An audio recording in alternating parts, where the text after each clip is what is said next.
Okay. ఇప్పుడు కండరాలు అరిగిపోయిన వాళ్ళు కూడా ఇలా వాకింగ్ అలా చేయొచ్చా? సో, మజిల్ పెయిన్ అనేది again it is due to myofascial pain అంటాం. మజిల్ రిలాక్సేషన్, కాంట్రాక్షన్ సరిగ్గా అవ్వకపోతేనే ఈ కండరాల నొప్పిలాగా వస్తా ఉంటాయి. Or there is any electrolyte imbalance, magnesium, calcium అవి తగ్గినా గానీ సడెన్‌గా కాంట్రాక్టెడ్ అయిపోవడం, స్పాజమ్స్ రావడం ఆర్ క్రాంప్స్ అంటాం. నైట్ క్రాంప్స్ రావడం. సో, ఇవన్నీ కండరాల నొప్పిలాగా ఉంటాయి. సో, ఎలక్ట్రోలైట్స్ కూడా చెక్ చేసుకోవడం కూడా ఇంపార్టెంట్. ఓకే. అయితే వాకింగ్ చేయొచ్చంటారు. So walking again is very good for health. WHO guidelines ప్రకారం at least 30 minutes a day walking is important. So, ఎటువంటి సైడ్ ఎఫెక్ట్స్ గాని, కాంట్రా ఇండికేషన్స్ ఎటువంటివి లేవు. ఎంత వాకింగ్ చేస్తే అంత బెస్ట్. ఓకే. అండ్ సార్ కొంతమంది జిమ్స్‌లో హెవీగా వర్కౌట్ చేస్తూ ఉంటారు. హ్మ్. దానివల్ల బోన్ సిస్టమ్ మీద ఏమైనా ఎఫెక్ట్ పడుతుందంటారా? సీ వెయిట్ ట్రైనింగ్ కంటే ముందు before what they have to concentrate is doing stretching exercises. So, pre workout చేయడం and also intense workout and post workout stretching చేయడం. సో, దానివల్ల ప్రీ వర్కౌట్ వల్ల మజిల్ యాక్టివేషన్ అవ్వడం.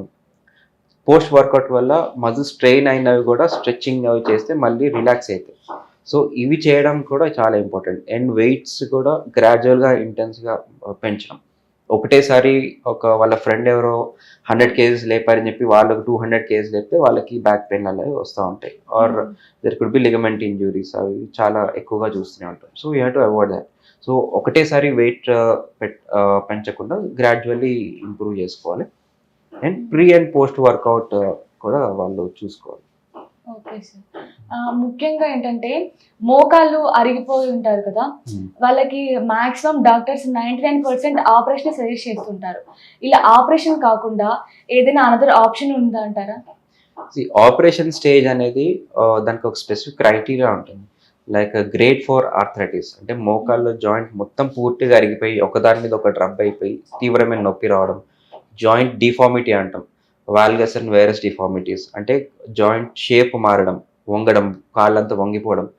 అండ్ ఏజ్ అనేది 55-65 ఉన్న వాళ్ళకి best time to get operated. So, ఎవరికైతే grade 4లో ఉన్నారు, ఈ ఏజ్ గ్రూప్‌లో ఉన్నారు, జాయింట్ డిఫార్మిటీ అయిందంటే వాళ్ళకి ఆపరేషన్ అనేది మంచి అడ్వైసే.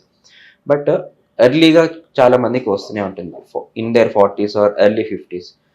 వాళ్ళకి జాయింట్ పెయిన్ ఉన్నా గానీ వాళ్ళకి ఆపరేషన్ చేసుకునే అవకాశం చాలా తక్కువ ఉంటుంది. అండ్ చాలా వయసు పైబడిన వాళ్ళకి 70+ ఉన్న వాళ్ళకి కూడా ఆపరేషన్ తట్టుకునేంత అవకాశం ఉండదు వాళ్ళకి. అండ్ కొంతమందికి మల్టిపుల్ ఇష్యూస్ ఉంటాయి. లైక్ బైపాస్ సర్జరీ అవ్వడం, స్ట్రోక్ అవ్వడం ఆర్ ఇమ్యూనిటీ తక్కువ అవ్వడం, రికరెంట్‌గా ఇన్ఫెక్షన్స్ లోనవ్వడం. వీళ్ళందరికీ ఆపరేషన్ చేస్తే ఇంకొంచెం రిస్క్ ఎక్కువగా ఉంటది. సో, వీళ్ళ కోసము ఆల్టర్‌నేటివ్‌గా మనం ఏం చేస్తామంటే జెనిక్యులర్ నర్వ్ అబ్లేషన్ అంటాం. సో, జెనిక్యులర్ నర్వ్ అంటే ఈ మోకాలు చుట్టూ కొన్ని ఆహ్, మ నర్వ్స్ ఉంటాయి. సో, ఈ సరౌండింగ్ కొన్ని నర్వ్స్ ఉంటాయన్నమాట. దీన్నే జెనిక్యులర్ నర్వ్స్ అంటాం. ఈ నరాల పనేంటంటే జాయింట్‌లో ఉన్న నొప్పి మెదడుకి తీసుకెళ్ళడం. సో, మనం ఏం చేస్తామంటే ఒక నీడిల్ పెట్టి లేజర్ పద్ధతి ద్వారా ఈ నర్వ్ నుంచి వచ్చిన పెయిన్ రాకుండా అబ్లేషన్ చేస్తాం. సో, జాయింట్ అలాగే ఉన్నా గానీ నొప్పి తెలవకుండా ఉంటుంది. So, that is the thing what we do is genicular nerve ablation. ఇంకొక alternative treatment for grade 2 or grade 3 వరకు ఏం చేస్తామంటే జాయింట్‌లో పీఆర్‌పీ ఇంజెక్షన్. సో, పేషెంట్ యొక్క సొంత బ్లడ్‌లో ఉన్న గ్రోత్ ఫ్యాక్టర్స్ ఉంటే, ఆ గ్రోత్ ఫ్యాక్టర్స్ అనేది జాయింట్‌లోకి ఇంజెక్షన్ చేస్తే, జాయింట్ మళ్ళీ రీజనరేషన్ అవుతుంది. జాయింట్ అగైన్ హీల్ అవుతుందన్నమాట. ఏదైతే డ్యామేజ్ సెల్స్ ఉన్నాయో అది మళ్ళీ హీల్ అవుతుంది. సో, ఇలాగా జాయింట్ లూబ్రికేట్ అవ్వడం, ఫ్రీగా అవ్వడం, పెయిన్ కూడా గ్రాడ్యువల్లీ తగ్గుతా ఉంటుంది. So, hmm. These are things what we do. And additionally what we do in my center is by giving joint ozone injection అంటాం. So, it's like giving 100% oxygen into the joint. Damage cells అన్ని oxygen అంది కొంచెం heal కూడా అవుతుంది. So, additionally we do growth factor concentrate and also ozone injection. So, ఇట్లాగా genicular nerve ablation, joint PRP or growth factor concentrate injection and also intra articular ozone injection. వీటి ద్వారా pain ఒక 60-80% వరకు తగ్గించుకోవచ్చు. Okay sir.